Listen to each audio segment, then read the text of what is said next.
మనము చదువుకుంటాము. ఇర్మియా గ్రంథము 15వ అధ్యాయము 11వ వచనాన్ని మనము చదువుకున్నాం.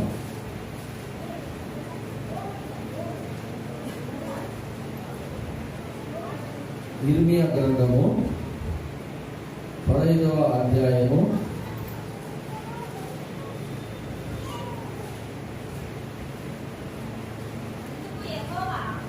11వ అందుకు యెహోవా నిశ్చయముగా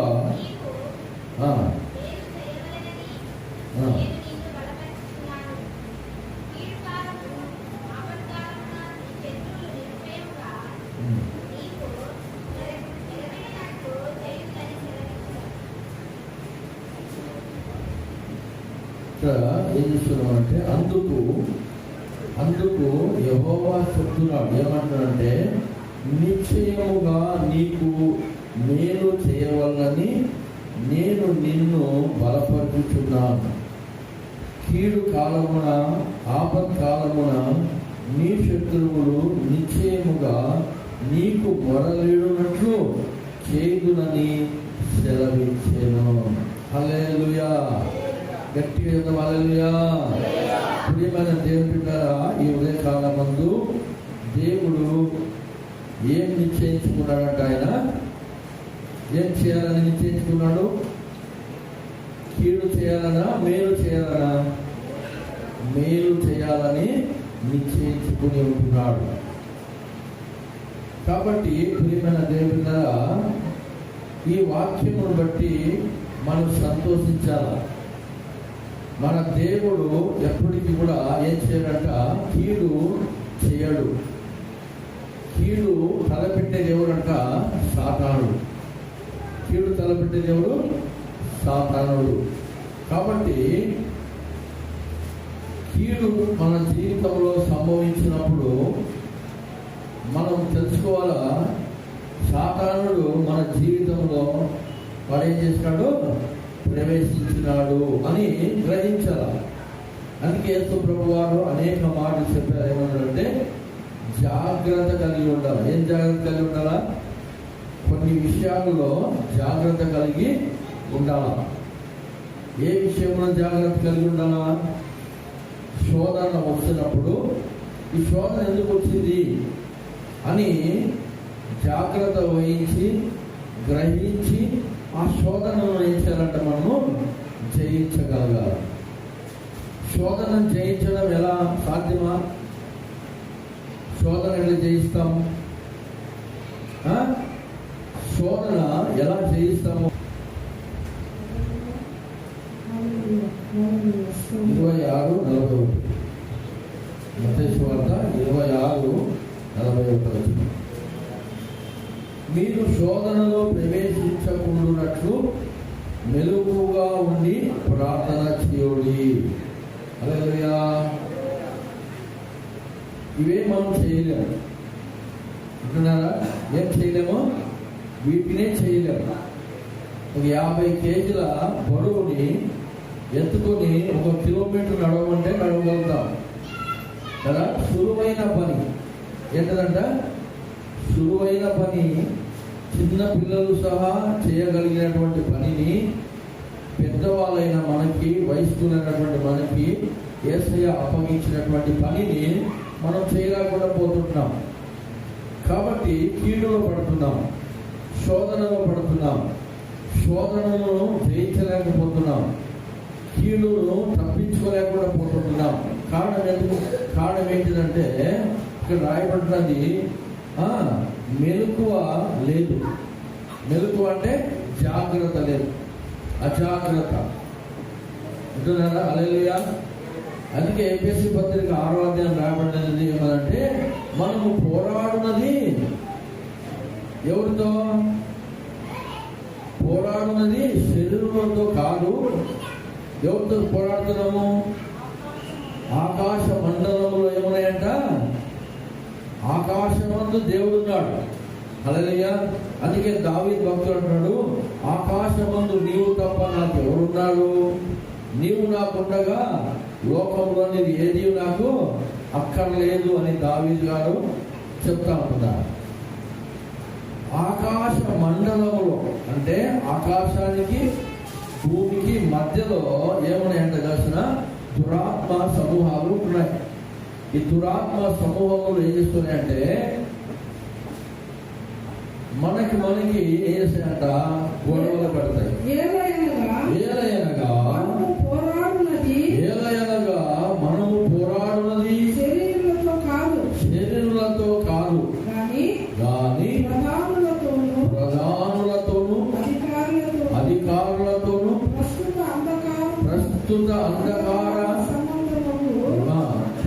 అంధకార సంబంధము లోకనాథులతోను ఆకాశ మండలమందు ఉన్న దురాత్మల సమూహముతో పోరాడుచున్నాము. హల్లెలూయా. మనకు పోరాటం వచ్చినప్పుడు తెలుసుకోవాలా, మనము శరీరంతో కాదు పోరాడాల్సింది. అంటారా? యేసయ్య దగ్గరికి సీమోను పేతురు వచ్చి ఏమంటాడంటే, ప్రభువా ఈ శిలువ మరణము నీకు తప్పిపోవాలంటాడు. ఏమంటాడు? మరి సీమోను పేతురు ఎవరంట? యేసు ప్రభు యొక్క శిష్యుడు. అంటారా? గురువుకి ఆపద వస్తుంది, గురువుకి ప్రమాదం సంభవిస్తుంది అంటే శిష్యుడు ఏమంటాడు? అయ్యా ఆ ఆపద ఆ ప్రమాదం ఏదో నా మీదికి రాని కానీ నీవు బాగుండాయా అని గురువును కోరుకుంటాడు శిష్యుడు కదా. అదే ప్రకారంగానే సీమోను పేతురు గురువు దగ్గరికి వెళ్ళి యేసు ప్రభు దగ్గరికి వెళ్ళి అంటాడు, ఈ మరణము నీకేం కావాలా? తప్పిపోవాలా అంటున్నాడు. యేసు ప్రభు ఏమన్నాడంట, 12 మంది శిష్యులలో నీ ఒక్కడే నా మేలు కోరినావు అనలేదు. ఏమన్నాడు అక్కడ? సాతానుడా నా వెనక్కి పో. హల్లెలూయా. ఏం జరిగేది అక్కడ? యేసయ్య మాట చెప్పగానే వెనక్కి వెళ్ళిపోయింది సాతానుడు. అంటే నా తండ్రి చిత్తమును జరిగించుట కొరకే నేను ఈ లోకానికి వచ్చాను. అయితే దానికి నువ్వు అడ్డుగా ఆటంకంగా రావద్దు. మమకారము పేరుతో ఆప్యాయత పేరుతో వచ్చి తండ్రి చిత్తానికి వేచేయదు, అడ్డుపడద్దని చెప్పి సాతానుడు నా వెనక్కి పో అన్నాడు. అలా నిజానికి చెప్పింది సీమోను పేతురు కాదు. ఎవరు చెప్పినారంట? చెప్పండి, ఎవరు చెప్పినారు? సాతానుడు అడ్డుపడతా ఉంటున్నాడు. శిలువ మరణము ద్వారా సాతానుని జయించబోతున్నాడు మనుష్య కుమారుడు. హల్లెలూయా. అందువలన నా యొక్క కేర్ ఖతం అయిపోతుంది అని చెప్పి సీమోను పేతురు యేసు ప్రభు శిష్యునిలో ప్రవేశించి అతని నోటిని అతని వాక్ని వాడుకుంటా ఉంది సాతానుడు. హల్లెలూయా. సాతాను డైరెక్ట్గా వచ్చి చెప్పచ్చు కదా, పోరాడచ్చు కదా. పోరాడలేదు. ఎందుకంటే దానికి రక్తం లేదు, మాంసం లేదు. మనకి రక్తం ఉంది, మాంసం ఉంది. రక్తం అంటే మనలో ప్రాణం ఉంది, మాంసం అంటే దేహం. అంటే సాతానికి ఏం లేదంట? దేహం లేదు, దానికి ఏం లేదు, ప్రాణము లేదు, ఆత్మ ఒక్కటే ఉంటా ఉన్నది. హల్లెలూయా. దేవుడు ఆత్మ ఉన్నాడు. హల్లెలూయా. ఆయన శరీరంలో మనకి ప్రత్యక్షం కాగలడు. తర్వాత ఆత్మలో ప్రత్యక్షమైతే మనకు కనపడడు. అయితే శరీరంలోనూ ప్రాణ ఆత్మ శరీరంతో మన మధ్యలో నివసించి ఆ కల్వరి శిలువ మరణము ద్వారా ఆ మరణ బలమును పొందుకునేటువంటి ఈ సాతానుని యేసు ప్రభువు యేసునంట తన మరణము ద్వారా జయించాడు. హల్లెలూయా. హల్లెలూయా. అయితే ఈ జయము ఈయనకు దక్కకూడదని చెప్పి అతని పైన ఏమో వల వేసినాడంట? మమకారం. శిష్యునికి గురువు పైన మమకారం, ఆప్యాయత, ప్రేమ ఒలకపోస్తూ ఏమంటున్నాడంట? ఈ మరణము నీకు తప్పిపోవాలా అంటున్నాడు. హల్లెలూయా. అంటే ఇక్కడ సీమోను పేతురుతో ఇంకా మిగతా 11 మంది శిష్యులతో కూడా యేసు ప్రభు వారు అనేక మార్లు ఏం చెప్పారంట, ఆయన ఈ లోకానికి ఎందుకు వచ్చినాడో సంగతిని అనేక మార్లు వివరించి చెప్పాడు. అయితే మీరేం చేయలేదు, గ్రహించలేదు, జాగ్రత్తగా లేరు, అజాగ్రత్తగా ఉంటున్నారు. హల్లెలూయా. కొంచెం విన్నట్టుగా, కొంచెం విననట్టుగా, కొంచెం చూసినట్టుగా, కొంచెం చూడనట్టుగా అట్లా ఉంటున్నారు. ఒక కాలు దేవుళ్ళలో, ఒక కాలు లోకంలో, అట్లా నడుచుకుంటున్నారు. కాబట్టి గ్రహించలేకపోయినారు. ఇప్పుడు మంది ఏం పెట్టారా మనకి ఇక్కడ అర్థం చేసుకోవాల్సిందంటే, యేసు ప్రభు వారు ఏమని ఉండాలా, నా మేలు కోరుతున్నావు కదా అని చెప్పి అతన్ని మెచ్చుకుని ఉండాలా, ప్రశంసించి ఉండాలా.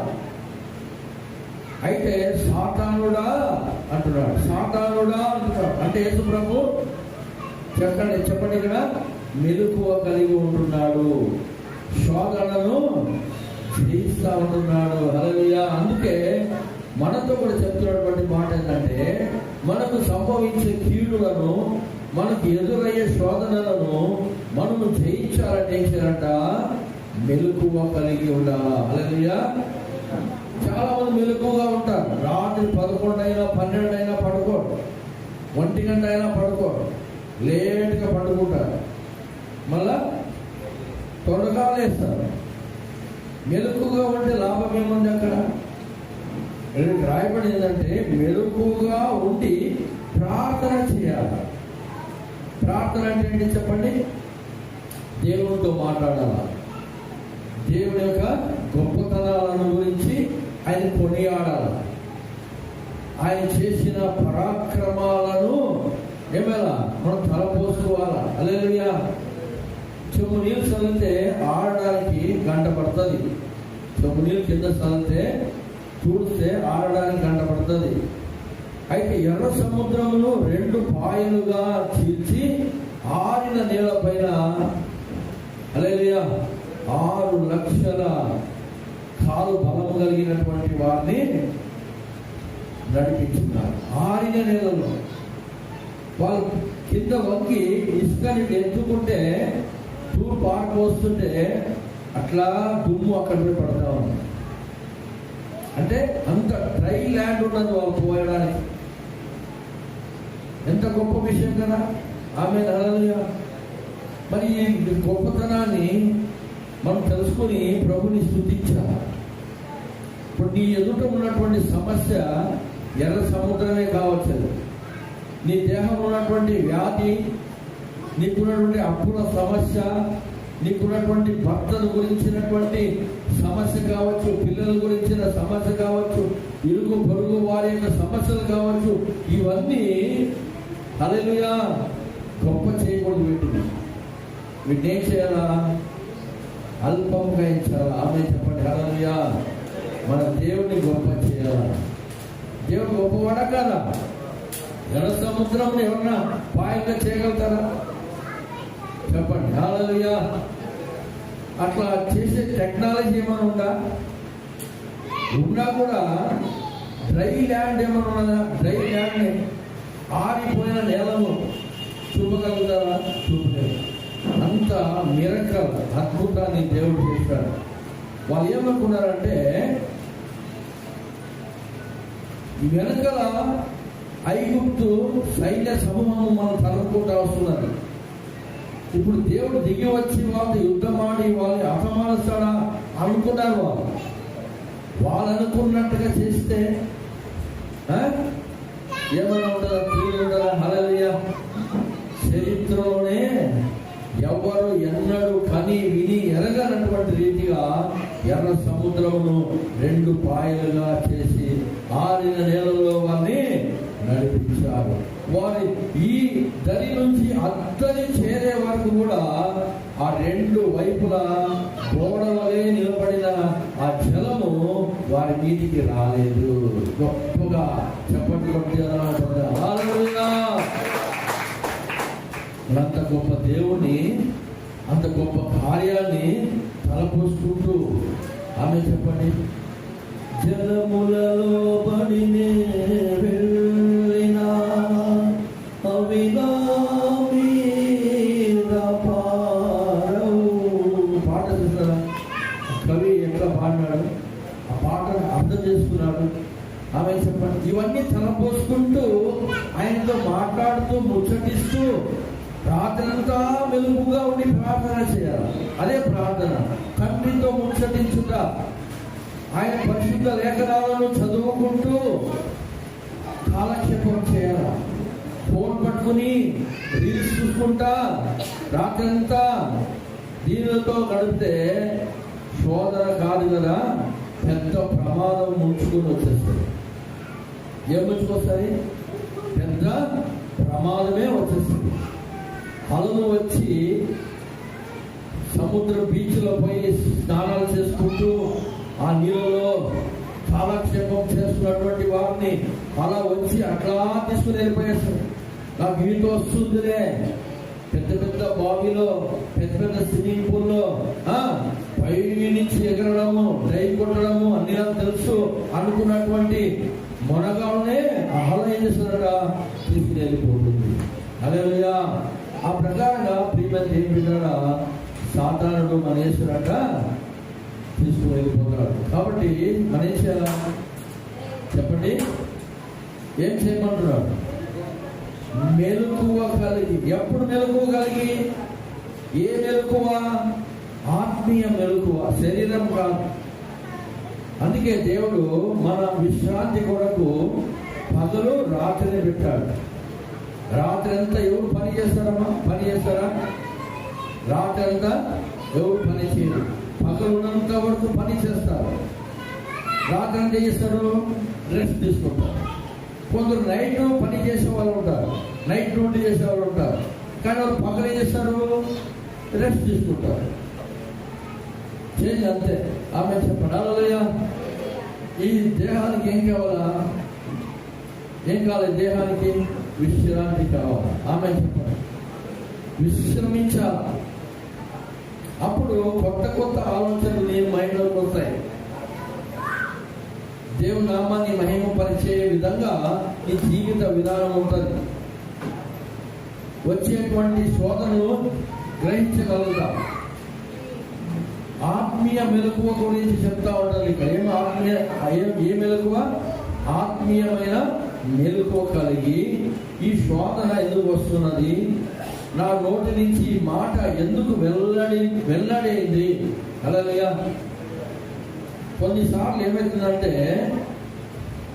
ఈ నాలుక వింటున్నారా, నా నాలుక, నా నోరు, నా ఇష్టం అని అంటాం. కానీ ఈ నాలుక వేస్తున్నా తెలిసిన అడవిని తగలబెట్టేస్తున్నాడు. దేని తగలబడుతుంది అమ్మా? దేని తగలబడుతుంది చెప్పండి? దేని తగలబడుతుంది? పొయ్యి అంటించాలంటే ఏం కావాలా? నిప్పు కావాలా? అవునా?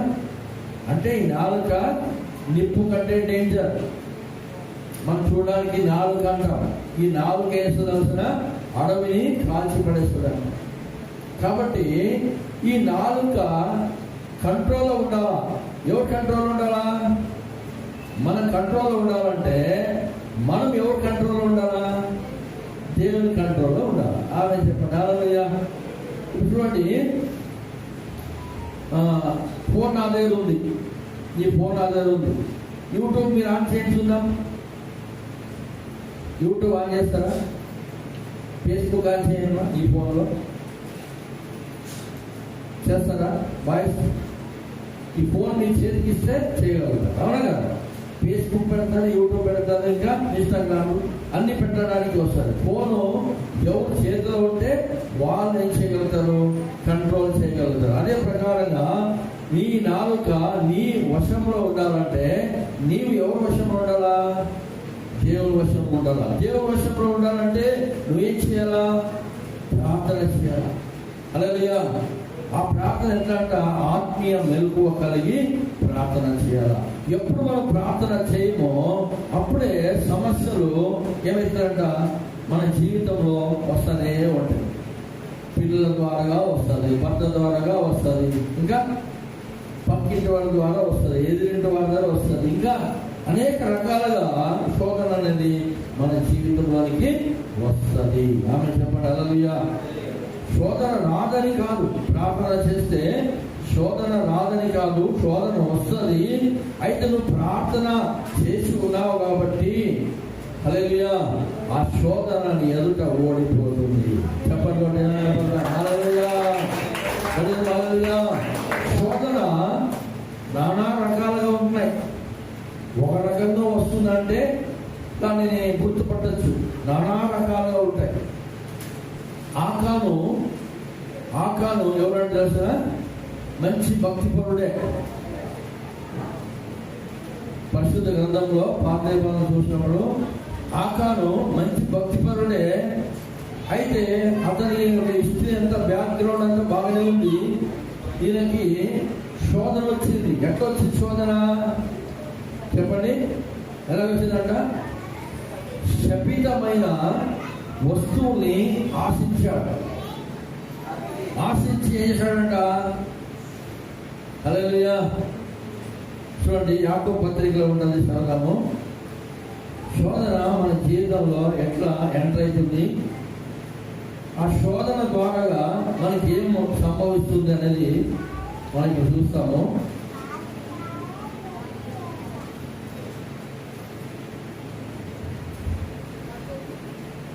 యాకోబు పత్రిక 1వ అధ్యాయము 12వ వచనం చదవము. 12వ వచనం 13, 14 వచనాలు చదువుతున్నాం. శోధన సహించువాడు ఉండమ్మా. శోధన సహించువాడు ధన్యుడు. శోధన నుంచి తప్పించుకుని పారిపోవడం కాదు, శోధన ఏం చేయాలంట? సహించాలా. సహించడం అంటే ఏంటిది చెప్పండి? నా తల మీద మూట మోపినాలనుకోండి, నేను మోయాలా, ఆ బరువుని ఏం చేయాలి? నేను సహించాలా. అంటున్నారా? ఆ ఒత్తిడి, ఆ యొక్క బాధని ఏం చేయాలంటే నేను సహించాలా. అవునా? అలాగా శోధన మనలో మన మీదికి అది వస్తుంది. అయితే దాన్ని ఏం చేయాలంట? సహించాలా. సహిస్తే ఏం జరుగుతుంది అక్కడ? శోధన సహించువాడు ధన్యుడు అవుతాడు. హల్లెలూయా. ఏమైతాడంట? ధన్యుడు. అతడు శోధనకు నిలిచిన వాడు అయి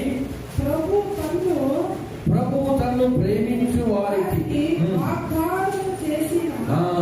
హల్లెలూయా హల్లెలూయా శోధనను సహించే ధన్యుడైతాడు.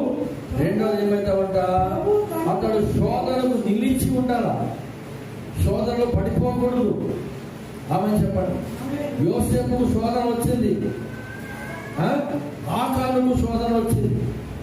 ఆడ వెండి పాత్రలు, బంగారు పాత్రలు కొన్ని కనపడ్డాయి. ఆ పాత్రలు అమాంతంగా వేసాడట, ఎత్తుకుపోయి తన గుడారంలో దాచిపెట్టేశాడు. గమనించండి ప్రియమైన దేవుడారా, ఇద్దరు వ్యక్తులలో శోధన ఎవరు దీంట్లో జయించినారు, నిలిచినారు, శోధనలు నిలిచి జయించినారు, ఎవరు పడిపోయినారు మనకి ఇక్కడ అర్థమవుతుంది. ఆకాను అని వ్యక్తి చేశాడంట, ఆ బంగారు పాత్రలో వెండి పాత్రలు చేసుకొని కొన్ని దాచిపెట్టేసినాడు. అంటే యుద్ధానికి పోయినప్పుడు దోపుడు సొమ్ముని ఏమి ఈ యొక్క రాజు ఇంకొక రాజ్యం మీదకి పోయినప్పుడు ఆ రాజ్యములో దొరికేదంతా దోపుడు సొమ్ము అన్నమాట. ఎవరికి? ఈ రాజు. ఆ రాజు వచ్చి ఈ రాజ్యం మీదకి పడి ఈ రాజ్యాన్ని గెలిస్తే రాజుతో సహా ఏమైపోతారంట? వారికి బానిసలు అయిపోతారు. ఇంకా రాజుకు ఉన్నటువంటి అంతని దోచుకుని వెళ్ళిపోతారు. దాన్ని ఏమంటారు? దోపుడు సొమ్ము అంటారు. అయితే దేవుడు ఏం కండిషన్ పెట్టాడంటే, ఆ ఎరికో శపితమైనది, అందులో ఏ దానిని మీరేం చేయొద్దు, ఆశించవద్దు అని చెప్పినప్పుడు ఈయన వేసాడంట కొన్ని పాత్రలను దాచిపెట్టేశాడు. ఎందుకు దాచిపెట్టాడు? తనకున్న అప్పులన్నీ తీరిపోతాయి, ఇంకా తను అనుకున్నటువంటి రీతిగా ఇల్లు కట్టుకోగలుగుతాడు, తను అనుకున్నటువంటి కొన్ని ఏదో తన అవసరతల గురించి వాటిని దాచిపెట్టేసి తన అవసరం తీర్చుకోవాలనుకున్నాడు. మంచిదే, కానీ అక్కడ దేవుడు చెప్పినటువంటి మాట ఏంటిదంటే వాటిని ఆశించకూడదు అంటే ఈయన ఆశించి శోధనలో పడిపోయినాడు. ఆమె చెప్తాం హల్లెలూయా. ఆకాను ఒకడు చేసిన శోధన ఏం జరిగిందంటే ఆకాను ఒకరికే శిక్ష రాలేదు, అతని వంశము అతని కుటుంబము అందరికీ ఏమొచ్చిందంట, ఆ రోజు మరణం వచ్చింది. హల్లెలూయా, హల్లెలూయా. అందుకే శోధనలో నిలిచి ఉండాలా, శోధనలు సహించాలా, శోధనలో నిలిచి ఉండాలా. ఇంకేంటంట, నిలిచిన వాడై ప్రభువు తనను ప్రేమించు వారికి వాగ్దానం చేసిన జీవ కిరీటాన్ని పొందుకుంటాడు. హల్లెలూయా. యోసేపుకు శోధన వచ్చింది. ఏం శోధన యోసేపుకి? మంచి యవ్వనంలో ఉన్నాడు, ఉంటున్నారా, అందగాడు, చాలా అందం. తన అందాన్ని చూసినప్పుడంతా మురిసిపోయేవాడు అన్నమాట. అందగాడు, చందగాడు, మంచి యవ్వన ప్రాయంలో ఉన్నటువంటి వ్యక్తి. ఈయనకి ఏం శోధన వచ్చింది తెలిసిన ప్రియమైన చేపించారా? పోతీఫర్ అనే ఒక రాజ అధికారి ఇంట్లో పనికొంటున్నాడు. అక్కడ పనికి ఎలాగొచ్చినాడంట, బానిసగా వచ్చినాడు. కానీ ఆ ఇంట్లో ఏమైపోయినాడు, బాసుగా మారిపోయినాడు. హల్లెలూయా, హల్లెలూయా. శోధనను సహిస్తూ శోధనలో నిలిచి ఉండి శోధనను జయించే వారి జీవితాలు ఇలా ఉంటాయి అన్నమాట. ఆమె చెప్పండి హల్లెలూయా. బానిసగా వచ్చిన చోట్లో బాస్ అయిపోయినాడు, తోకగా వచ్చిన చోట్లో తలగా మారిపోయినాడు. ఆమె చెప్తారు హల్లెలూయా. ఆ దేశానికి చక్రవర్తి తర్వాత ఆయనే రాజ్యం. ఆయన చెప్తేనే చక్రవర్తి తినాలా, ఆయన చెప్తే తిన్నది కక్కాల. హల్లెలూయా. కుక్క కూడా నాలుక ఆడించడానికి వీల్లేదు. ఎవరు పర్మిషన్ బట్టి? యోసేపు పర్మిషన్ బట్టి. హల్లెలూయా. కుక్క కూడా నాలుక ఆడించాలన్నా యోసేపు చెప్తేనే అది ఆడించాలా. అటువంటి విధంగా అక్కడ బాస్గా మారిపోయినాడు, కింగ్ అయిపోయినాడు. ఆమె చెప్తాం హల్లెలూయా. ఇతడు శోధన వచ్చింది. ఏం శోధన వచ్చిందంట? పోతీఫర్ యొక్క భార్య చాలా అందగత్తె, చాలా అందగత్తె. ఐగుప్తు దేశంలో ఉన్నటువంటి స్త్రీలు చాలా అందంగా ఉంటారు. అయితే ఆమె కూడా యవ్వనంలో ఉన్నది. ఈ పోతీఫర్ అనే వ్యక్తి యజమానుడు రాజ్య పాలనలో పనిలో ఉన్నాడు కాబట్టి ఎప్పుడు పని పని పని పని వెళ్ళిపోయేవాడు అన్నమాట. పనికి ప్రాముఖ్యతనిచ్చేవాడు. భార్య పిల్లల గురించి అంతగా పట్టింపు లేదు. హల్లెలూయా, హల్లెలూయా. ఇన్బ్యాలెన్స్ గా ఉన్నాడు, బ్యాలెన్స్ గా ఉన్నాడు. పనికి ఎంత ప్రాముఖ్యతను, భార్య పిల్లల పైన కూడా అంత ప్రాముఖ్యతను చూపించాలి. అర్థమైందా? ఆయన పనికే ప్రాముఖ్యతనిచ్చాడు. అందుకే ఏమేం చేసిందంట, మంచి యవ్వన ప్రాయంలో ఉన్నటువంటి యోసేపు మీద పడింది. హల్లెలూయా. మరి యోసేపు ఏమని ఉండాలా? ఇంట్లో యజమాని లేడు. యోసేపును మీరి మాట్లాడగలిగిన వాళ్ళు, చేయగలిగినటువంటి కార్యాలు చేయగలిగినటువంటి వాళ్ళు ఆ ఇంట్లో కానీ, ఆ పోతీఫర్ అధికారి ఇంట్లో కానీ ఎవరు లేరు. ఎందుకంటే ఈయనే పై విచారణకర్త అక్కడ. హల్లెలూయా. ఈయనే బాస్ ఆ ఇంట్లో. ఆయన భార్య కాదు, ఆ ఇంట్లో మిగతా అన్నింటిపైన ఈయనే హెడ్గా ఉంటున్నాడు. ఈయన మాట మీరి ఎవరు మాట్లాడలేరు. మాట్లాడితే వాడిని సస్పెండ్ చేసేయచ్చు, వాడిని గల్ల తీపించేయచ్చు. అన్ని అధికారాలు ఎవరుకున్నాయంట? యోసేపు ఉన్నాయి. హల్లెలూయా. మరి యోసేపుకి ఏమైనా అడ్డం ఉంది అక్కడ? అతనికి వచ్చింది శోధన ఎటువంటిది? హల్లెలూయా. ఆ అమ్మాయి ఆయన మీద, అంటే ఆ స్త్రీ ఆయన మీద పడగానే ఏం చేసినట్ట? చెప్పండి హల్లెలూయా. అటు చదువుదాము వాక్యము. ఆదికాండము 39వ అధ్యాయము.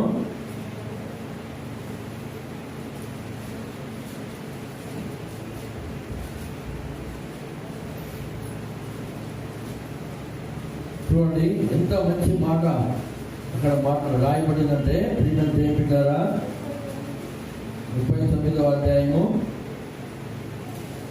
8వ వచనం చదువుదాం, 7వ వచనం చదువుదాం.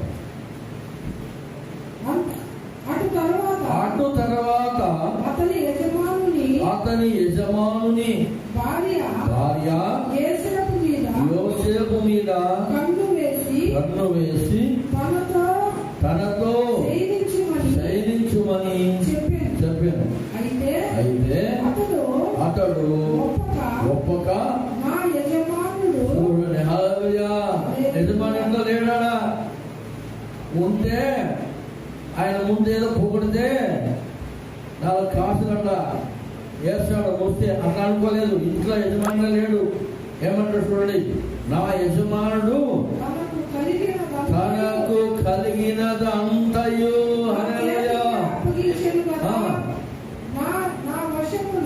నా చేతికి అప్పగించను కదా, నా వశమున తన ఇంటిలో ఏమి ఉన్నదో అతడు ఎరగడు.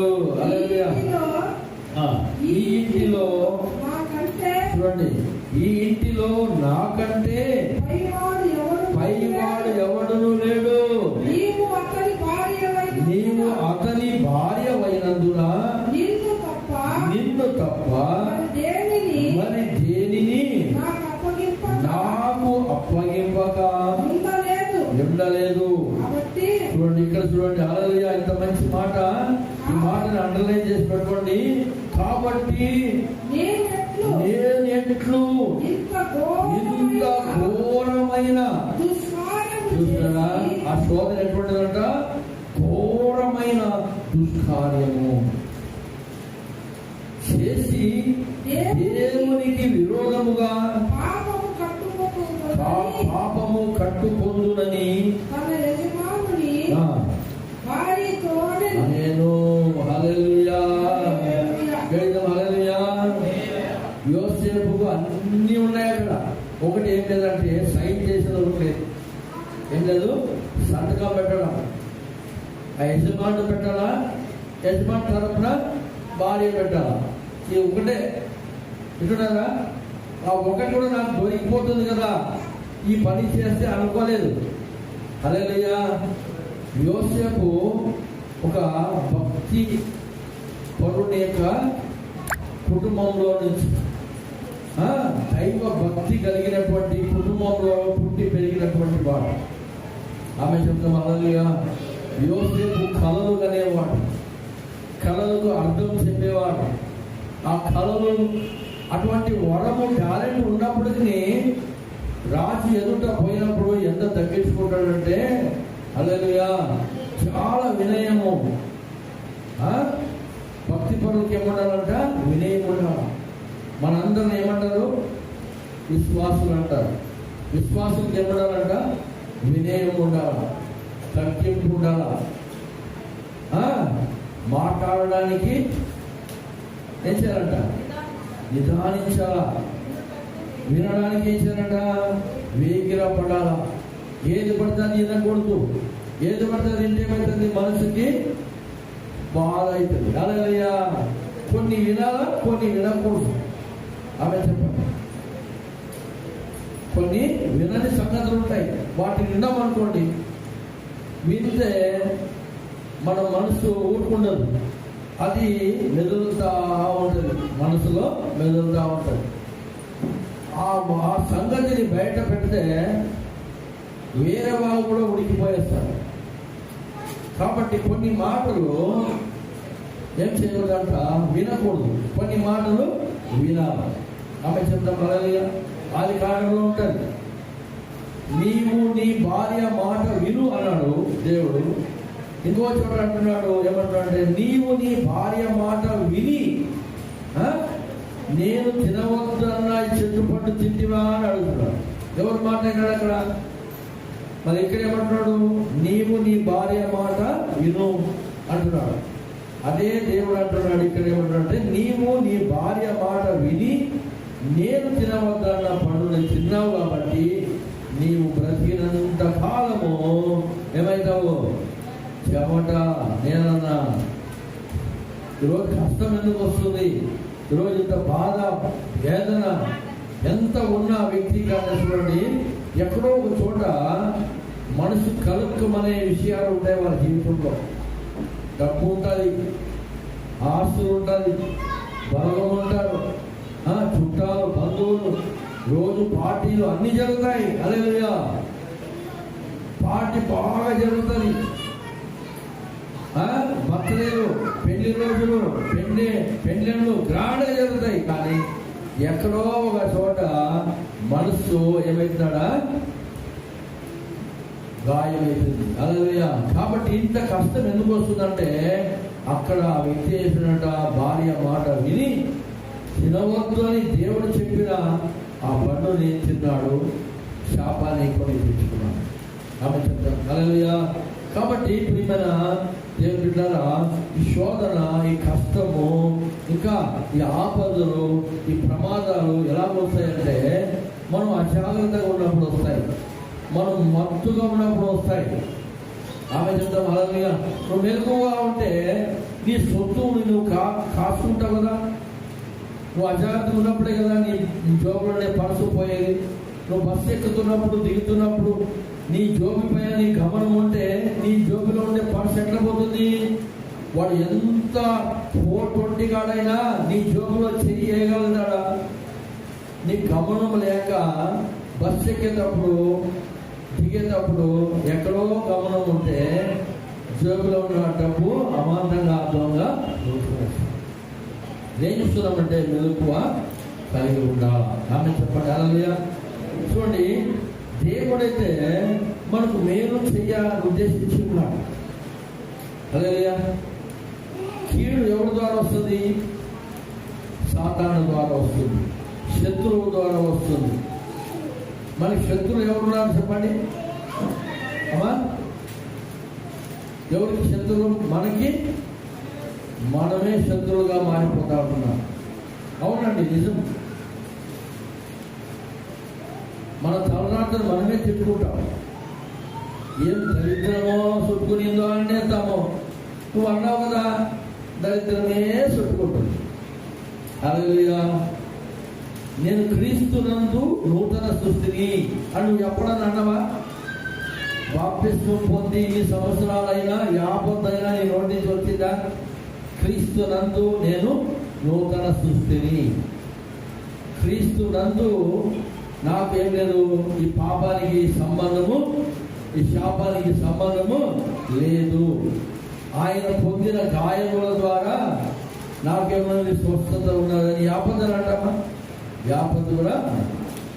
హల్లెలూయా. అల్పమైన విషయాలు మనం వేస్తామంటే చేయలేకపోతా ఉంటున్నాం. దేవుడు చెప్పినటువంటి మాటలు. ఆమె చెప్పండి. హల్లెలూయా.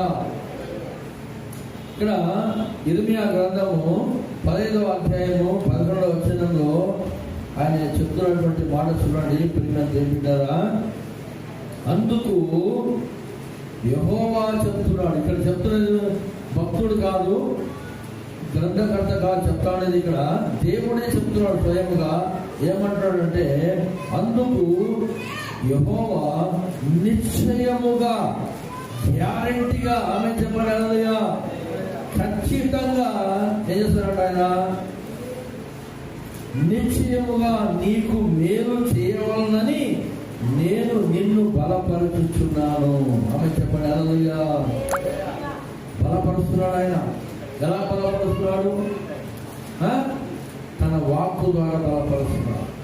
ఆ వాక్కును క్యాచ్ చేయాలి. హల్లెలూయా.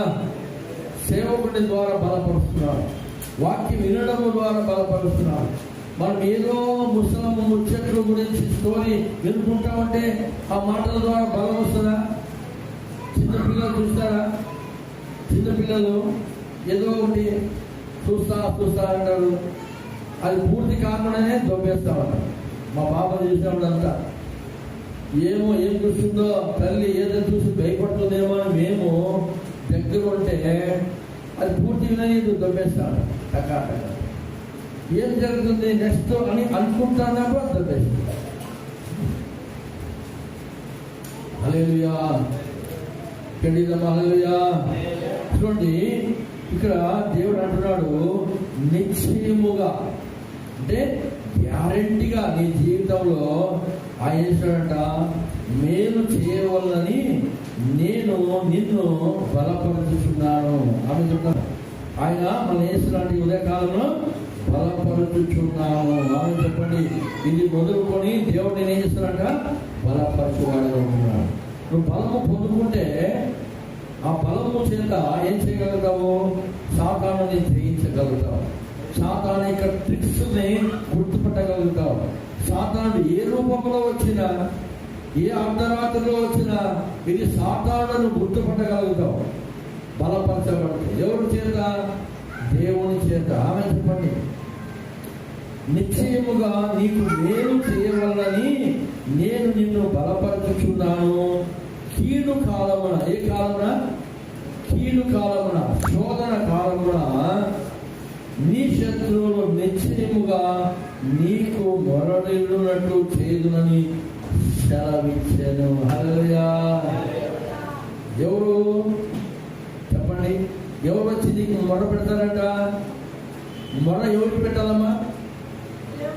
దేవునికి మొర పెట్టాలి. కానీ ఈ శత్రువు వచ్చి ఎవరికి మొర పెడతారని తెలిసిన, మనకు మొర పెడతారు. ఏమని? అయ్యా, నా పక్షంగా, నా కుటుంబం పక్షంగా, నా పిల్లల పక్షంగా నువ్వేం చేయి, నీ తండ్రి అయిన దేవునికి మొర్ర పెట్టాయా అని మనకు మొర్రలు ఇడతారు. డైరెక్ట్ గా కాంటాక్ట్ లేదు, కట్ అయిపోయింది. ఆమె చెప్పండి హల్లెలూయా. చాలాసార్లు ప్రియమైన దేవుడా ఇన్వర్టర్ వేసుకుని ఉంటాము. సుమారుగా 7-8 గంటలు ఆ ఇన్వర్టర్ బ్యాటరీ రన్ అవుతూ ఉంటుంది. ఊరంతా కరెంటు పోయేస్తుంటుంది. అప్పుడు ఏం చేస్తారంటే ఛార్జరు, ఫోన్ తీసుకొచ్చి మనకి ఇస్తారు. ఏమని? అయ్యా, పొద్దు నుంచి కరెంట్ లేదు, గేమ్లు ఆడి పిల్లలు చేస్తారు, బ్యాటరీ లో చేస్తారు. కొంచెము పిల్లలు కాదు అక్కడ, వీళ్ళే చేసింటారు. కట్టలన్నీ చూసి బ్యాటరీ లో అయిపోయిందయ్యా, కొంచెం ఛార్జింగ్ ఎక్కిచ్చిస్తావా అని మనం వచ్చి, హల్లెలూయా. వాళ్ళ ఇంటికి కరెంట్ ఉంది కానీ కరెంట్ కట్. ఆమె చెప్పండి హల్లెలూయా. దేవుడికి ఆ శత్రువులకి ఏం లేదంటే ఇప్పుడు కాంటాక్ట్ కట్ అయిపోయింది. ఇప్పుడు కాంటాక్ట్ ఉంది కాబట్టి విర్రవీగుతున్నారు, మిడిసి పడుతున్నారు, చాలా ఎగిరేస్తున్నారు. ఆమె చెప్పండి హల్లెలూయా. నీతిమంతునికి ఆపదలు అనేకములు వస్తాయి, కానీ వాటన్నిటి నుంచి ఏం చేస్తున్నాడు దేవుడు, మనల్ని తప్పించేవాడుగా ఉంటాడు. కానీ శత్రువు మీదికి ఆపద వచ్చినప్పుడు తప్పించువాడు ఎవడు లేక వేసినట్ట నీతిమంతుని కాళ్ళ దగ్గరికి వస్తాడు. అది దేవుని యొక్క గొప్పతనం. ఆమె చెప్పండి హల్లెలూయా. ఆయన గొప్పతనానికి మహిమ కలుగును గాక. ఆమేన్ హల్లెలూయా. అందుకే ఆపత్కాలమున నీ శత్రువులు, మనకి ఎవరు శత్రువులుగా ఉన్నారో పడైపోవాలి. ఇప్పుడు ఈ వాక్య పరిచయం అయిపోయినాక మిత్రులుగా మారిపోండి, సమాధాన పడిపోండి. ఆమె చెప్పండి హల్లెలూయా. లేదా శత్రువుగానే ఉంటే ఉండుకో, నాకు భయం లేదు. ఆమె చెప్పండి, నేను వాక్యాన్ని నమ్ముతున్నా, నా దేవుడి పైన నా దృష్టి ఉంటున్నా. ఆమె చెప్పండి హల్లెలూయా. నీవు నా యొద్దకు వచ్చి మొరలిడే పరిస్థితి రాకుండా ముందే ఇచ్చారన్నాడు. సమాధాన పడిపోతే నీకు మేలు. నాకు వచ్చి నువ్వు మొర పెట్టుకోవడము, నా ముందు మోకాలేసి ఉంచడము, ఉండడము అంత చీప్ కదా, చీపా? అవునా కదా? హల్లెలూయా. నీకు నువ్వే ప్రార్థించగలిగి, నీకు నీవే ఆయన నామములో దయ్యాలను వెళ్ళగొట్టగలిగి, నీకు నీవే ఆ సమస్యను పరిష్కరించుకోగలిగితే నీకు ఎంత ఏముంటుంది చెప్పండి కదా. హల్లెలూయా. మనం ఇంకొకరి దగ్గర వెళ్ళి దయ్యాలు ఇప్పించుకొని వస్తే ఎట్లా ఉంటుంది? అవమానంగా, సేమ్గా ఉంటుంది. ఆమె చెప్పండి హల్లెలూయా. హల్లెలూయా. కాబట్టి శత్రువులు ఎవరైనా కానీ శత్రుత్వాన్ని పెట్టుకోకండి. ఎవరితో పెట్టుకోవద్దు? దేవుని పిల్లలతో పెట్టుకోవద్దు. ఆమె చెప్పండి, ఎవరితో పెట్టుకోవద్దు? దేవుని పిల్లలతో, ఆయన పేరు పెట్టబడిన జనులతో, ప్రతిష్ఠితులతో ఏం చేయకూడదంట? వైరం పెట్టుకోకూడదు, సమాధానం పడిపోవాలి. ఆమె చెప్పండి హల్లెలూయా. మత్తయి సువార్త 5వ అధ్యాయం రాయబడుతుంది, నువ్వు త్రోవలో ఉండగానే ఇచ్చినట్ట నీ సహోదరునితో, అక్కడ సహోదరుడు అన్నాడు. పాత నిబంధనలో నీతిమంతుడు, భక్తిపరుడు, యథార్థవంతుడు, న్యాయవంతుడు అని పేర్లు ఉన్నాయి కదా, 5 బిరుదులు ఉంటే కొత్త నిబంధనలో సహోదరుడు అంటున్నాడు.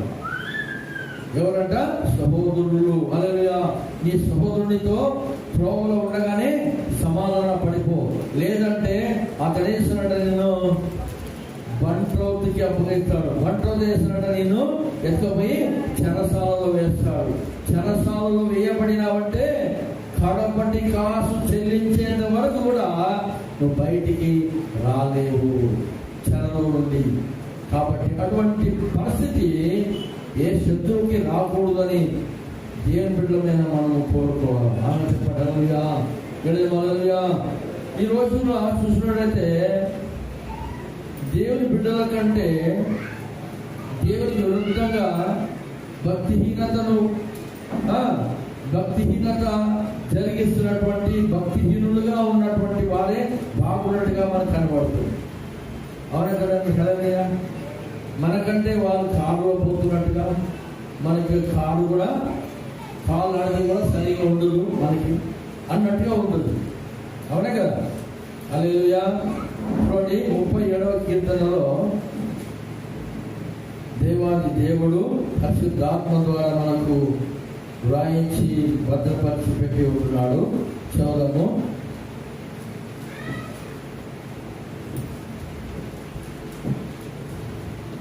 37వ కీర్తన మొదటి 2-3 వచనాలు మనం చదువుదాం.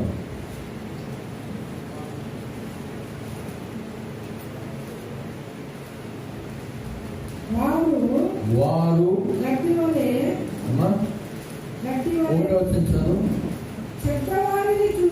ఎవరిని చూసి? చెడ్డవారిని చూసి. చెడ్డవారిని చూసి. ఎవరు చెడ్డవాళ్ళు? చెడ్డ పనులు చేసేవాళ్ళంటే చెడ్డవాళ్ళు కదా, వాడే బాగున్నట్టు కనబడుతుంది కదా. హల్లెలూయా. మనము చెడుతనాన్ని వదిలేసి నీతిగా, న్యాయంగా, అబద్ధం ఆడకుండా, దొంగతనాలు చేయకుండా, బూతు మాట్లాడకుండా, మద్యపానం సేవించకుండా, సినిమా హాల్లో పోయి కూర్చోకుండా చేసే వాళ్ళే బాగున్నారు అన్నట్టుగా కనబడుతుంది. అవునా? ఎందుకు కనబడుతుంది? మనం కూడా చెడిపోవాలని. ఆమె చెప్పండి హల్లెలూయా. మనము చెడిపోయినటువంటి మనలను ఒక ఆయన వచ్చి కనికరించి మనల్ని బాగు చేసినాడు. ఇది గుర్తుపెట్టుకోవాలి. ఏంట చెప్పండి?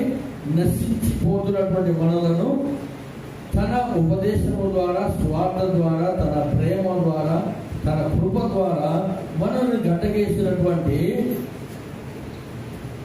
దానిని మర్చిపోకూడదు. మనం గట్టకు వచ్చేసినాం. మనం వాళ్ళు ఎవరున్నారు? కొట్టుకొని పోయే చోట్ల ఉన్నారు. మనం ఎవడున్నాము? స్థిరంగా బండ మీద నిలబడ్డాం. ఆమె చెప్పండి హల్లెలూయా. వాళ్ళు వరద కొట్టుకొని పోయే చోట్ల వాళ్ళు ఉన్నారు, చెడ్డ కార్యాలు చేసేవాళ్ళు. అయితే చెడును వదులుకొని వద్దపై చెడు ఎందుకు?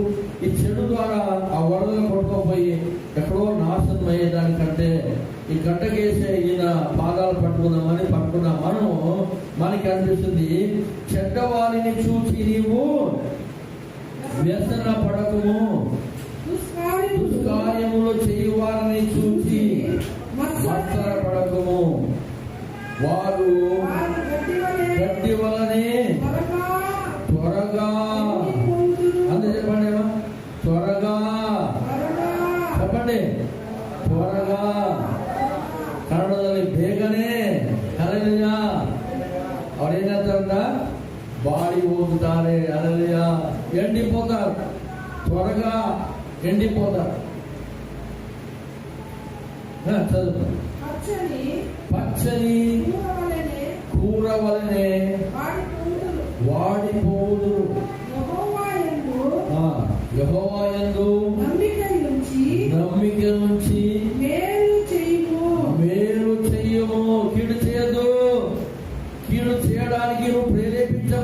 చేస్తున్నావు? కీడు మాట్లాడాలని ప్రేరేపించమని కీడు మాట్లాడేస్తున్నావు. కొన్నిసార్లు మాట్లాడదు, కీడు చేయవద్దు, మేలు చేయము. ఎవరిని బట్టి? యెహోవా యందు నమ్మిక ఉంచి నేను మేలు చేస్తాను, మేలే అనుభవిస్తాను. నేను చేసిన మేలును బట్టి నా పిల్లలు కూడా మేలు అనుభవిస్తారు. ఎందుకంటే ఇది దేవుడి మాట ఉన్నది, నేను దేవుడిని నమ్మినాను అని చెప్పి దేవుడిపై నమ్మకం ఉంచి మేలు చేస్తా పోవాలి. ఆమె చెప్పండి, కీడు చేయొద్దు. దేశమందు నివసించి సత్యము సత్యం అనేది వాక్యమే సత్యము. ఆమె చెప్పండి, వాక్యమే యేసుక్రీస్తు ప్రభు.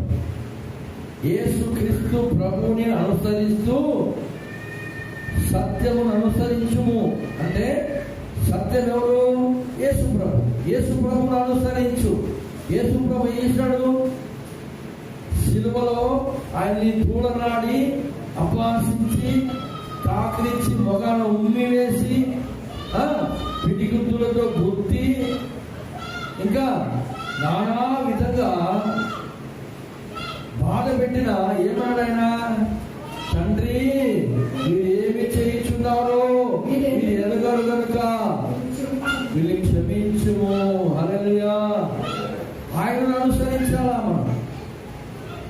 ఆయన అంటే క్షణములో వైవతంగా మాడి మసిపోతారు.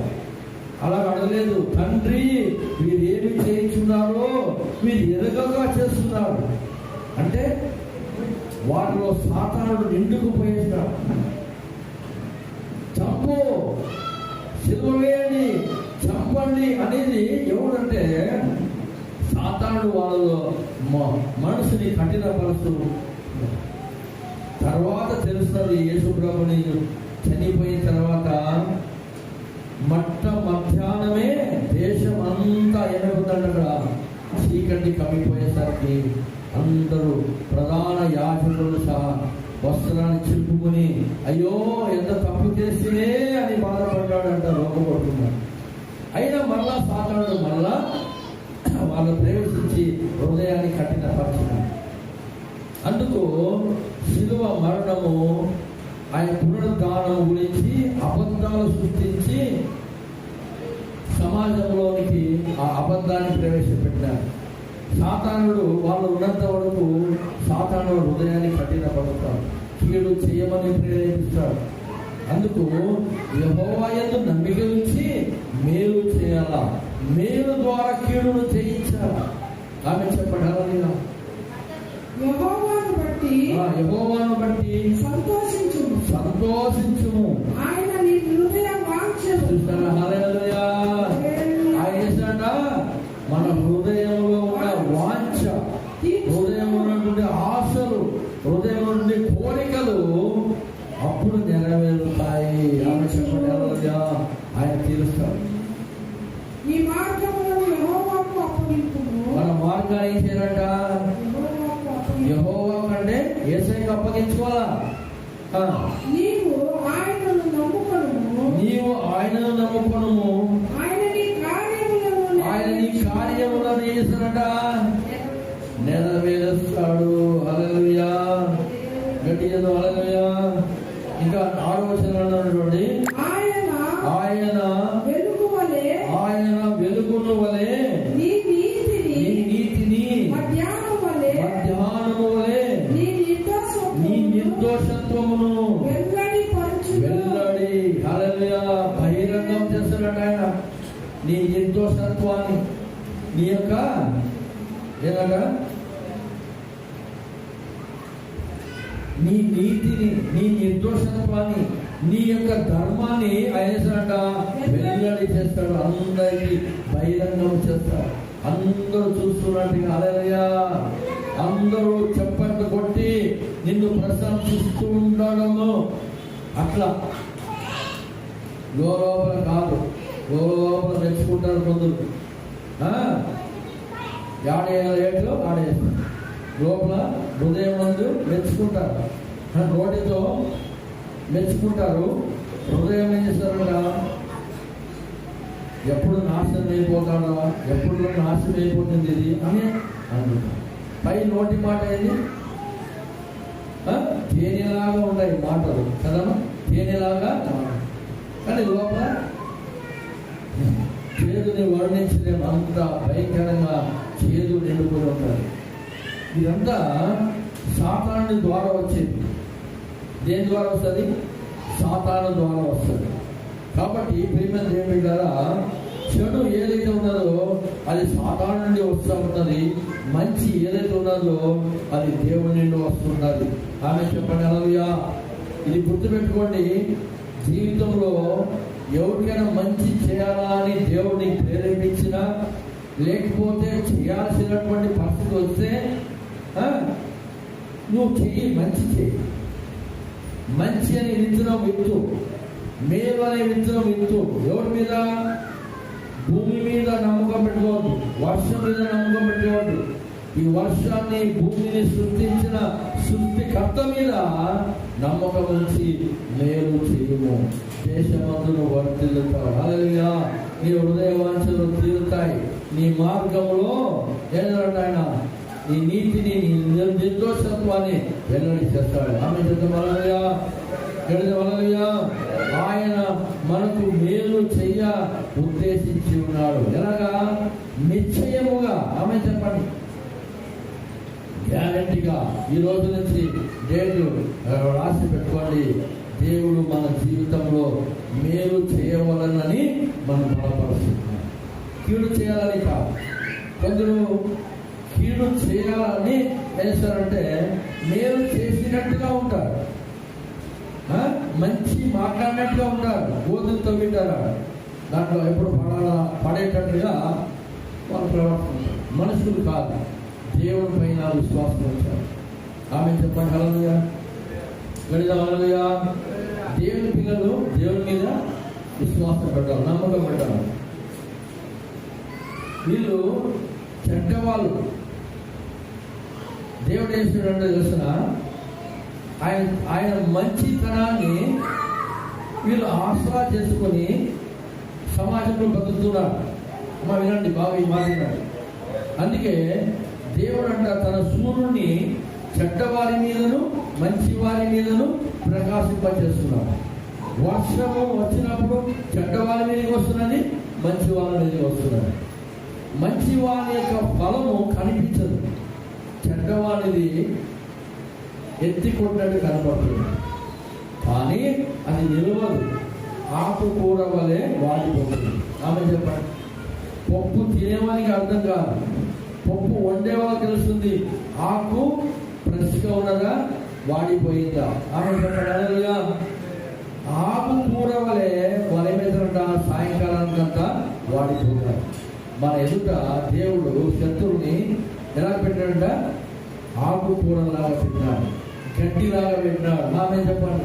భక్తిహీనత, ఇంకా దేవునికి విరుద్ధంగా మన మార్గాలు ఉండకూడదు. మన మార్గాన్ని దేవుడికి అప్పగించుకొని, దేవా నేను ఎంతటి వాడినైనా, ఆమె చెప్పండి, అందగాడి కావచ్చు, 6 అడుగులు ఎత్తు గలవాడు కావచ్చు, అందగాడు కావచ్చు, గొప్ప వంశంలో పుట్టి ఉండవచ్చు, కానీ ఆమె చెప్పండి, దేవుని ఎదుట నీవు నేను ఏమీ లేదు. ఆమె అటువంటి తగ్గింపు స్వభావము, వినయము, విధేయత ఎవరు ఉంటుందో దేవుడు వారు చేసిన శత్రువు చేతికి చిక్కకుండా, శత్రువుని ఎన్నడూ నిన్ను సమీపించినంత ఎత్తుగా నేను దేవుడు చేస్తానంటే హెచ్చించుకోలేదు. ఆమె ప్రార్థన చేసుకుందాం, అందరూ కళ్ళు చూసుకుందాం, లేచి పడదాం. అయ్యా నీకు స్తోత్రమైన స్తోత్రములు ప్రభా, కృతజ్ఞతలు తండ్రి, స్తోత్రం స్తోత్రం చెప్పండి, స్తోత్రం చెప్పండి, స్తోత్రం చెప్పండి ప్రభా, నీకు స్తోత్రము. థ్యాంక్ యూ లార్డ్, హల్లెలూయా. ఓ రీకా బాబా శందరా బాబా రీకా బాబా.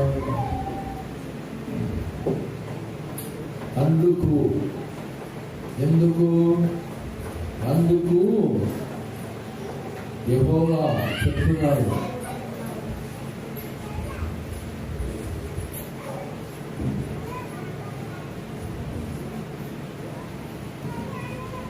నీకు మేలు చేయవలనని నేను నిన్ను బలపరచుచున్నాను.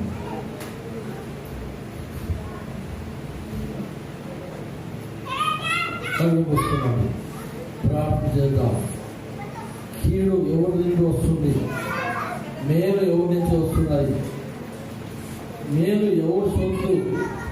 కీడు ఎవరు సొత్తు? కీడు చేసేవాడు ఎవరు? మేలు చేసేది ఎవరు? ఈరోజు నన్ను రక్షించాడంటే అది మేలు చేస్తాడు దేవుడు, కాబట్టి మేలు చేస్తాడు. కీడు ఎవరు చేస్తారంట? సాతాను చేస్తాడు. ఒకవేళ మన జీవితంలో మన నోటి ద్వారా కానీ, మాట ద్వారా కానీ, మన క్రియల ద్వారా కానీ, మన ప్రవర్తన ద్వారా కానీ కీడు జరిగిపోయిందా? కీడు సంభవించిందా? లేదా కీడును అనుభవిస్తున్నామా? మన ఇంట్లో వాళ్ళు కానీ, మన పిల్లలు కానీ కీడు అనుభవిస్తున్నామా? అయితే మనం గ్రహించాలా, సాతానుడు ప్రవేశించాడు.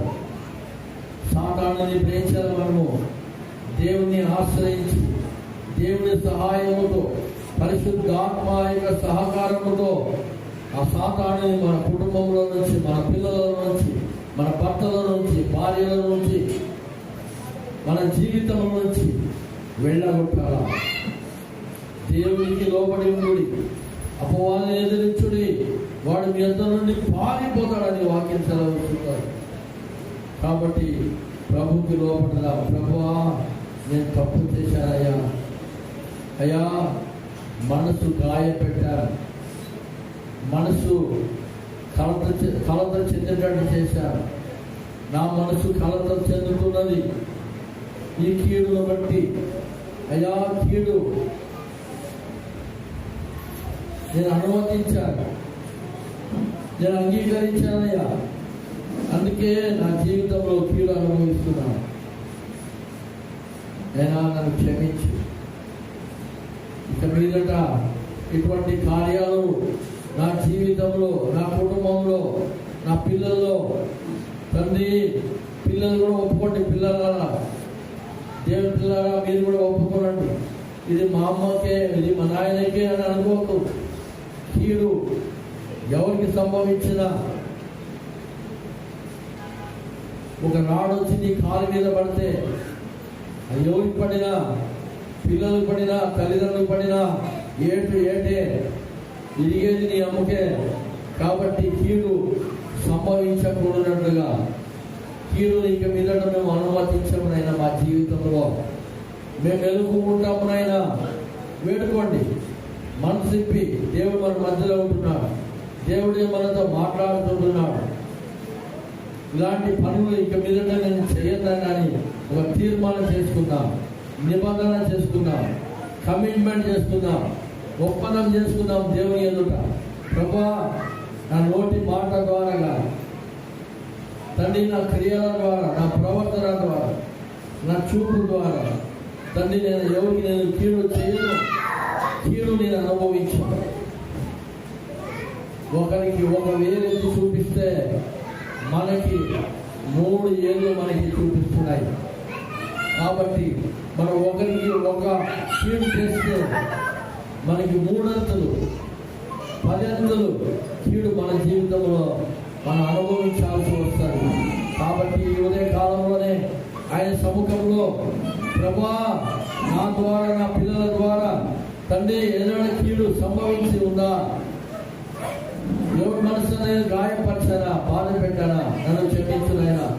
ఇక మీదట అటువంటి కార్యాలను, అలాంటి కార్యాలకు నేను చోటు ఇవ్వనునైనా. మెలకుగా ఉంటాను తండ్రి, ప్రార్థన చేస్తానయ్యా, నిన్ను నమ్మి మేలు చేస్తానయ్యా అని ప్రభువుకి మనం అప్పగించుకుంటాం. ప్రభువానికి స్తోత్రం తండ్రి, స్తోత్రం.